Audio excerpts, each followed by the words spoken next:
Aux funérailles de mon grand-père, à peine 1 heure après le début, son notaire m'a soudainement appelé. Mademoiselle, j'ai découvert quelque chose concernant votre grand-père. S'il vous plaît, venez à mon étude immédiatement. Puis il a ajouté, et ne le dites à personne. Vous pourriez être en danger. Quand je suis arrivé et que j'ai vu qui se tenait à la porte, je me suis figé. Je m'appelle Adèle Lemaire, j'ai 29 ans, et il y a 1 heure, j'ai enterré mon grand-père à Nice. La cérémonie venait de se terminer. Je traversais le parking de l'église, tenant toujours la petite clé qu'il avait secrètement glissée dans ma main 3 mois plus tôt, juste au moment où il commençait à faiblir. Tout le monde disait que c'était juste la vieillesse.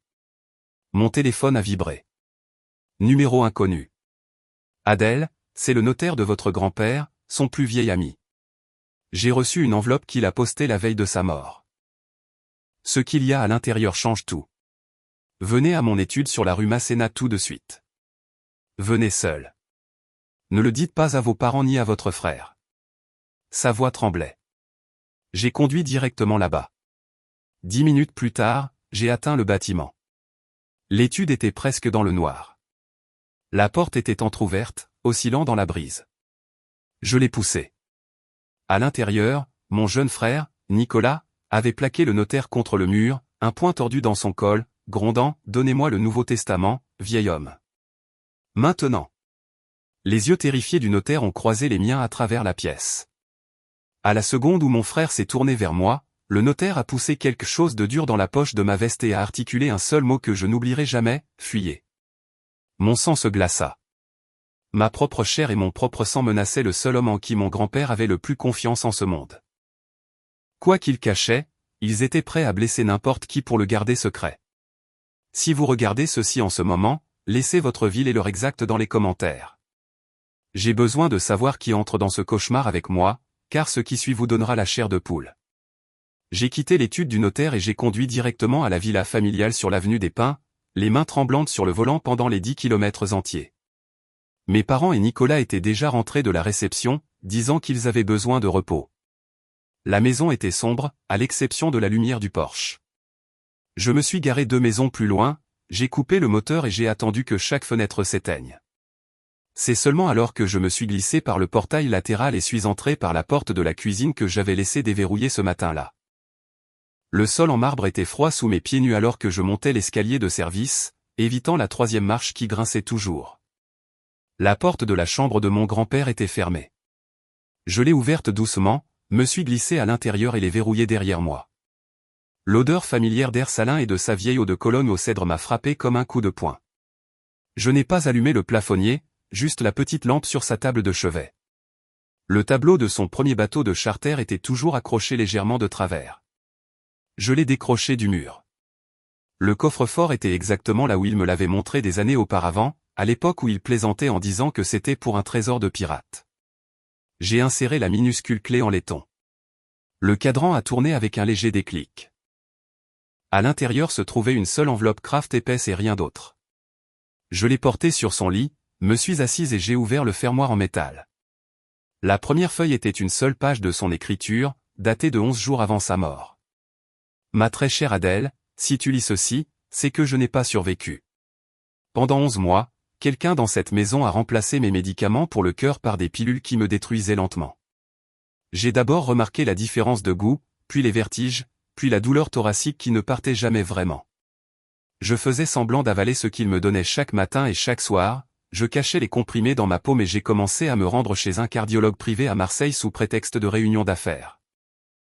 Les analyses de sang ont révélé une toxicité à la digoxine 4 fois supérieure au niveau thérapeutique assez pour tuer un éléphant, sans parler d'un homme de 83 ans. J'ai gardé un des faux flacons.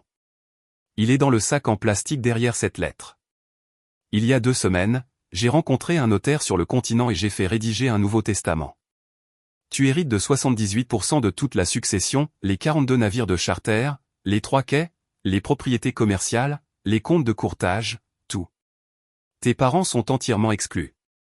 J'ai découvert les 2e hypothèques qu'ils ont contractées sur l'entreprise sans me le dire. Nicolas et Camille reçoivent chacun 5% en fiducie, pas plus. Je voulais les confronter, mais j'avais peur qu'ils finissent le travail plus vite. Alors, je suis resté silencieux et j'ai planifié. Je suis désolé de te laisser porter cela seul.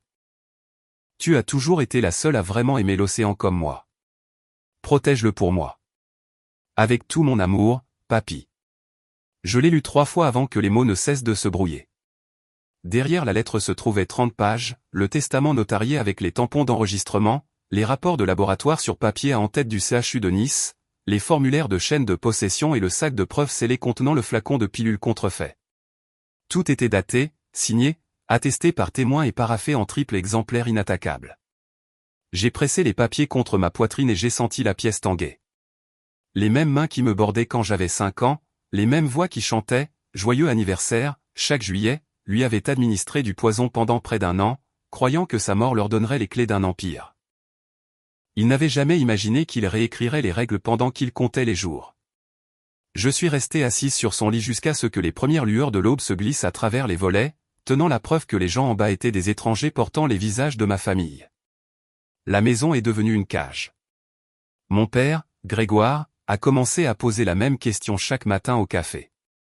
Des appels étranges dernièrement, ma chérie. Son sourire n'atteignait jamais ses yeux. Ma mère, Evelyne, s'est soudain mise à cuisiner tous mes plats préférés, observant chaque bouchée que je prenais, son regard se posant sur mon téléphone chaque fois qu'il vibrait. Nicolas s'attardait devant la porte de ma chambre jusqu'à ce que les lumières du couloir s'éteignent, son ombre visible sous l'interstice. J'ai arrêté de dormir. Je savais que je devais partir, mais j'avais besoin de preuves qu'il ne pourrait pas réfuter. J'ai envoyé un texto à Léo Fournier, mon meilleur ami depuis la première année de lycée et la seule personne en qui j'avais encore confiance. Il s'occupait maintenant du son en direct pour des concerts à Marseille. Nous avons convenu de nous retrouver au petit café sur le cours Saleya, celui avec les tables en plastique fissurées à l'arrière. Je suis arrivé la première, j'ai commandé 2 expressos serrés et j'ai attendu.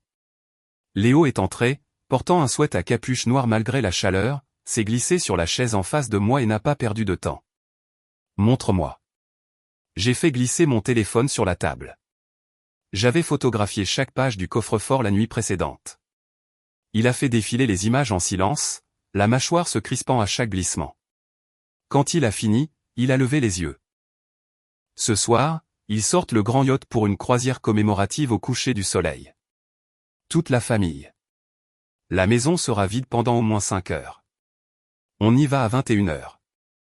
Nous nous sommes garés à 3 pâtés de maison et avons fait le reste à pied, en passant par les arrière-cours jusqu'à ce que nous atteignions le portail derrière la piscine.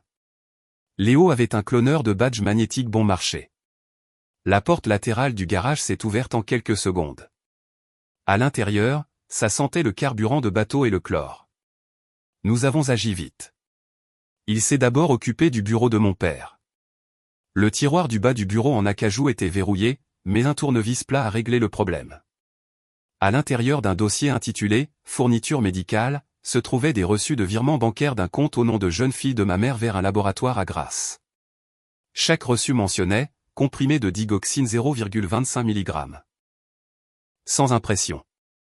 Des notes manuscrites de l'écriture soignée de ma mère, augmentées de 0,25 mg semaine à partir du 8e mois. J'ai eu la nausée. Léo a tout photographié avec son téléphone en mode silencieux, puis s'est dirigé vers l'îlot de cuisine où Nicolas avait laissé son vieil iPhone en charge. La reconnaissance faciale était toujours réglée sur le visage de mon frère, mais la batterie était morte. Léo l'a branché sur un ordinateur portable qu'il transportait dans son sac à dos, a exécuté un contournement rapide et a ouvert l'application Messages. Une conversation de groupe nommée « L'avenir » avait 427 messages non lus. Il a fait défiler jusqu'au début, 11 mois en arrière. Evelyne, il s'est plaint que les pilules avaient un goût différent aujourd'hui. Nicolas, je lui ai dit que c'était un nouveau générique. Il l'a cru. Grégoire, bien. Le labo a confirmé que le nouveau lot le fera basculer dans 6 à 8 semaines.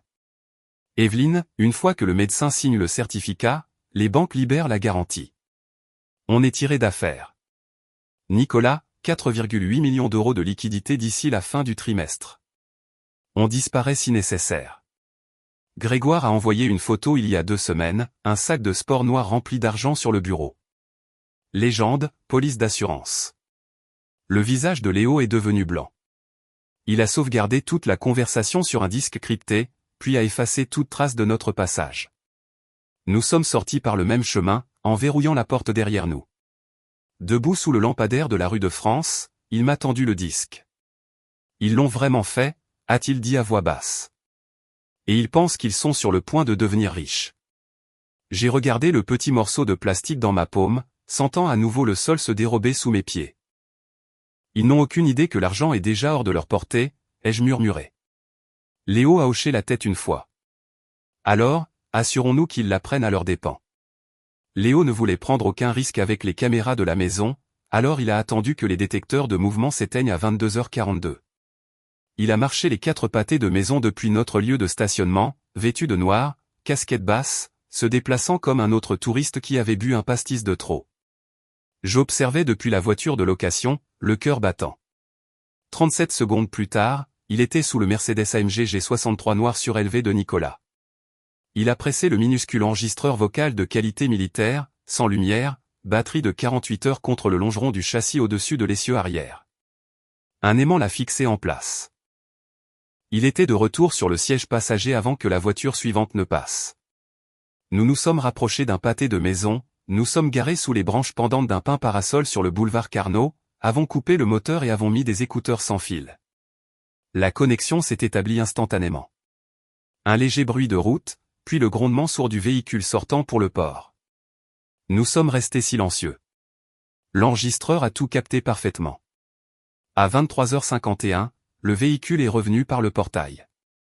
Des portes se sont ouvertes, 3 paires de pas sur le gravier, le cliquetis métallique du haillon qui s'abaisse. Puis des voix, proches et sans méfiance, car ils pensaient que la porte du garage les cachait du monde. Ma mère a parlé la première, ses talons claquant sur le béton. Elle est bizarre depuis l'affaire du notaire. J'ai trouvé son téléphone sur le comptoir tout à l'heure. Elle avait effacé le journal d'appel, mais j'ai vu l'indicatif de la rue Masséna. La réponse de mon père était calme, des vers s'entrechoquant alors qu'il se servait quelque chose de fort. Elle peut effacer ce qu'elle veut. Le certificat de décès est déposé. Insuffisance cardiaque congestive due à une fibrillation auriculaire chronique. Signé, scellé et déjà au tribunal. 10 jours ouvrables, et le juge des successions libère les fonds. Nicolas a reniflé, des clés cliquetant alors qu'il les jetait sur l'établi. Elle se croit maline. Toujours. Papy l'a laissé barrer les bateaux quand elle était encore au lycée. Il l'emmenait à tous les salons nautiques de Cannes à Monaco. Pendant ce temps, je nettoyais les balanes des coques pour le SMIC. Il ne m'a jamais vu. Mère à nouveau, plus doucement, presque fière, c'est pourquoi nous avons commencé l'échange il y a 11 mois. Lent, régulier, impossible à tracer. Le laboratoire de Grasse a même retiré l'impression pour que les pilules aient l'air identiques. Il n'a jamais soupçonné sa propre famille. Père intervint, sa voix baissant à un murmure mais toujours parfaitement claire à travers le micro. 4,8 millions d'euros arrivent sur le compte principal dès que la succession est réglée. Nous payons la banque, vendons la flotte au plus offrant, et nous sommes dans un avion vers le sud avant que l'encre ne sèche. Adèle récupérera les miettes que les créanciers laisseront, c'est-à-dire rien. Une pause. Encore des glaçons. Nicolas, plus près du véhicule maintenant, presque en riant, elle restera là avec son air triste pendant que nous siroterons des verres sur une propriété en bord de mer qu'elle ne verra jamais. La petite princesse de Papy apprend enfin ce que coûte le monde réel. Les talons de ma mère ont cliqué en direction de la porte de la maison. Arrête de te vanter et va dormir. Nous avons le toast commémoratif demain soir. Agis normalement. La porte intérieure s'est refermée. Le silence est revenu, à l'exception des cigales lointaines. Léo a retiré son écouteur lentement, les yeux fixés sur la maison sombre. Ils viennent de nous servir toute l'affaire sur un plateau d'argent. Horodaté, géolocalisé, 3 voix avouant un meurtre avec préméditation pour de l'argent. J'ai regardé mes mains tremblantes. Ils ont porté un toast à sa mort comme s'il s'agissait de conclure une affaire. Léo a démarré la voiture. Alors, nous sommes sur le point de mettre cette affaire en faillite de façon permanente.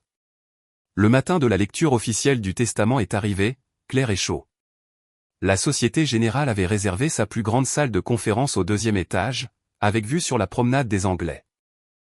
Plus de 70 personnes remplissaient les sièges, des cousins que je n'avais pas vus depuis des années, des capitaines qui travaillaient pour Papy depuis les années 80, des journalistes locaux flairant le sang, et même le médecin légiste des Alpes-Maritimes au dernier rang.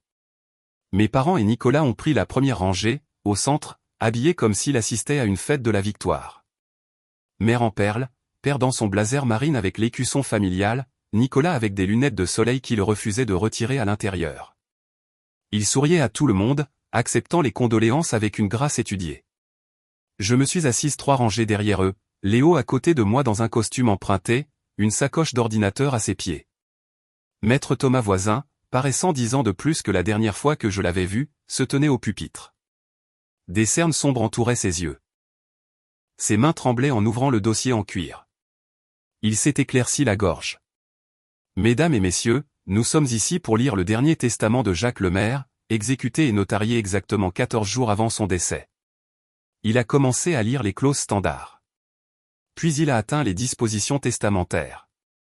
Article 7. À mon fils, Grégoire Lemaire, et à son épouse, Evelyne, je lègue la somme d'1 € chacun, en reconnaissance des dons manuels substantiels déjà effectués et des dettes exceptionnelles qu'ils ont contractées sur les actifs de l'entreprise sans mon consentement. Des murmures parcoururent la salle. Mon père s'est à moitié levé de sa chaise, le visage rouge cramoisi. Article 8. À mon petit-fils, Nicolas Lemaire, et à ma petite-fille, Camille Lemaire, je lègue 5% du reliquat chacun, à détenir en fiducie jusqu'à l'âge de 35 ans. Nicolas a arraché ses lunettes de soleil, la bouche bée. Article 9. Les 78% restants de ma succession, y compris, mais sans illimité, la flotte de charters, les quais commerciaux, les comptes de courtage et tous les biens immobiliers, je les lègue et les transmets en pleine propriété absolue à ma petite-fille, Adèle-Marie Lemaire. L'écran du projecteur derrière Maître Voisin s'est soudainement allumé en blanc. Léo avait déjà piraté le Wi-Fi invité de la banque et pris le contrôle du système audiovisuel. Les lumières se sont tamisées automatiquement. La voix de ma mère a rempli la pièce, enregistrée 6 nuits plus tôt, elle est bizarre depuis l'affaire du notaire. Une fois que le médecin signe le certificat, les banques libèrent la garantie. Puis celle de mon père, 4,8 millions arrivent sur le compte dès que la succession est réglée. On met la flotte en vente et on disparaît. La voix de Nicolas ensuite, froide et moqueuse, elle restera là avec son air triste pendant que nous siroterons des verres sur une propriété en bord de mer qu'elle ne verra jamais. Chaque message texte de la conversation, l'avenir, est apparu à l'écran dans l'ordre, daté et horodaté, se terminant par la photo du sac de sport rempli d'argent. La salle a explosé. Les journalistes se sont levés sur les chaises pour de meilleurs angles. Les téléphones se sont levés comme une forêt de miroirs noirs. 2 gendarmes en uniforme se sont dirigés vers la première rangée. Mon père a crié par-dessus le chaos, pointant Maître Voisin du doigt. C'est une fraude. Ce testament a été signé sous la contrainte. Nicolas a bondi de son siège, bousculant genoux et sac à main, se dirigeant droit sur moi. Toi. C'est toi qui as fait ça. La sécurité l'a intercepté à 2 mètres de distance. Mère s'est effondrée sur le côté dans l'allée, des perles se dispersant sur la moquette, sanglotant, nous voulions seulement ce qui nous revenait. Maître Voisin n'a pas bronché. Il a simplement continué à lire la clause finale que Papy avait ajoutée de sa propre main. Et à quiconque conteste ce testament, je ne lègue rien. Et j'ordonne à mon exécuteur testamentaire de le défendre avec chaque euro nécessaire. L'écran a rediffusé les preuves une fois de plus, le volume plus fort, tandis que les gendarmes menottaient mon père, ma mère et mon frère, là, devant les caméras. Nicolas a crié mon nom tout le long de la sortie, les veines de son cou saillantes. Je suis resté assise jusqu'à ce que la salle se vide, le poids de 78% de tout ce que Papy avait construit reposant maintenant carrément sur mes épaules, et la conscience que les 3 personnes qui auraient dû m'aimer le plus avaient accordé plus de valeur à l'argent qu'à sa vie. La lecture à la banque a fait la une de Nice matin au coucher du soleil. Mes parents et Nicolas ont été libérés sous caution le même après-midi car le meurtre au 1er degré est un crime capital, et le procureur de la République voulait du temps pour déposer des accusations formelles. Ils sont sortis du palais de justice en souriant aux caméras, affirmant que l'enregistrement était truqué et que le testament avait été falsifié sous la contrainte. Ils sont rentrés directement chez eux, ont fait 3 sacs de sport, et à minuit, le bateau le plus rapide de la flotte, le Riva 66 minutes Ribelle nommé l'Évasion, avait disparu de son emplacement. La gendarmerie maritime l'a enregistré se dirigeant vers le sud-est à 38 nœuds. Destination, la Tunisie, puis n'importe où sans extradition. Ils ne nous ont jamais vus venir. J'avais appelé la police judiciaire de Marseille la nuit où Léo avait récupéré l'audio. La commissaire Carla Dubois a pris ma déposition, a écouté chaque fichier et n'a posé qu'une seule question, pouvez-vous les faire parler de l'argent une fois de plus sur le sol français ? Je lui ai dit que je le pouvais. Léo a usurpé un message texte de Didier Mercier, l'ancien directeur financier de Papy, qui avait déjà coopéré et était sous protection. Le message disait « L'argent est prêt. 4,8 millions virés à l'étranger, mais je ne peux le remettre qu'en personne. Quai 19. 4 heures du matin. Venez seul ou l'affaire tombe à l'eau. » Mon père a répondu en moins de 2 minutes, on arrive. Le quai 19 se trouve au bout d'une jetée privée appartenant à la succession fermée, sans accès public, éclairée uniquement par des lampes de sécurité au sodium. La commissaire Dubois avait 6 agents en civil, cachés parmi les conteneurs d'expédition empilés et les pilotis. Léo et moi observions depuis un pointu 2 quais plus loin, des jumelles à vision nocturne collées à nos visages. À 3h57, le Riva s'est approché doucement, feu de position éteint, moteur au ralenti pour un murmure. Mon père a coupé les diesels et a jeté les amarres sur le quai vide. Tous les 3 sont descendus, transportant de lourds sacs de sport et une seule valise à roulettes. Nicolas a scruté l'obscurité avec une lampe de poche. Mère serrait son sac à main comme un gilet de sauvetage. La voix de Didier Mercier est venue des ombres près des pompes à carburant, exactement là où Dubois avait placé un agent caché utilisant l'accueil enregistré de Mercier comme l'heure. Par ici. L'argent est dans le bureau. Ils sont tombés droit dans le piège. Père a parlé le premier, sa voix résonnant sur les conteneurs métalliques. 4,8 millions en billets de 100, c'est ça?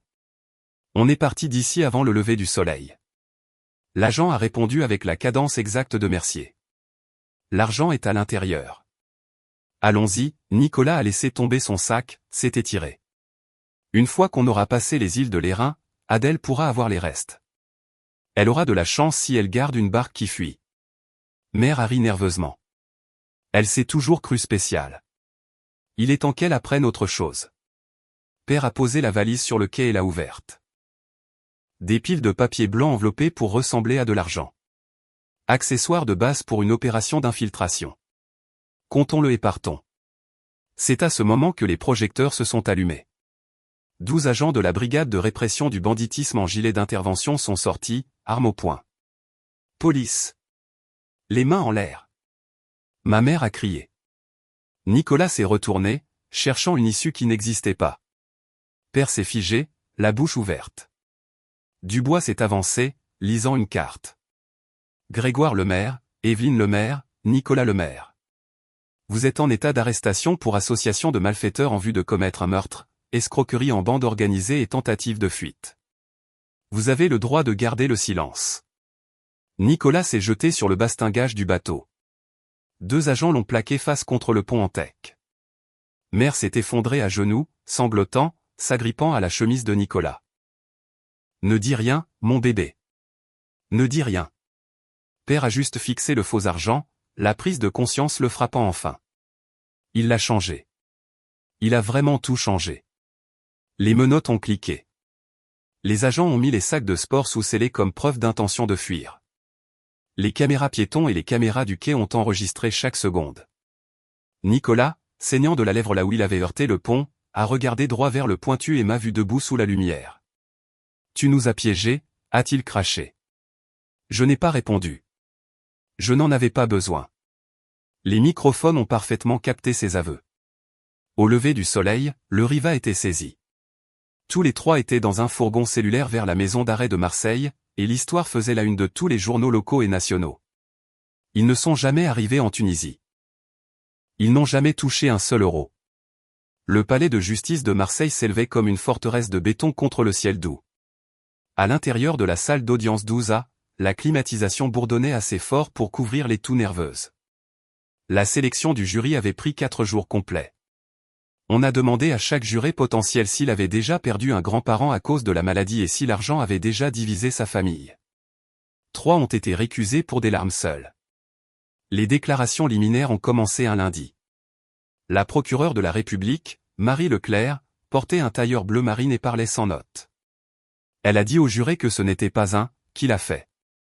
C'était un « depuis quand et avec quelle froideur ».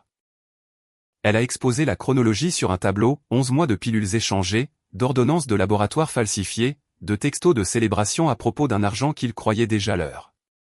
Le Conseil de la Défense, 3 avocats hors de prix en costume anthracite a plaidé l'incompréhension tragique et la paranoïa sénile. Ils ont montré des photos d'enfance de moi sur les bateaux avec papy, prétendant que j'avais manipulé un homme mourant.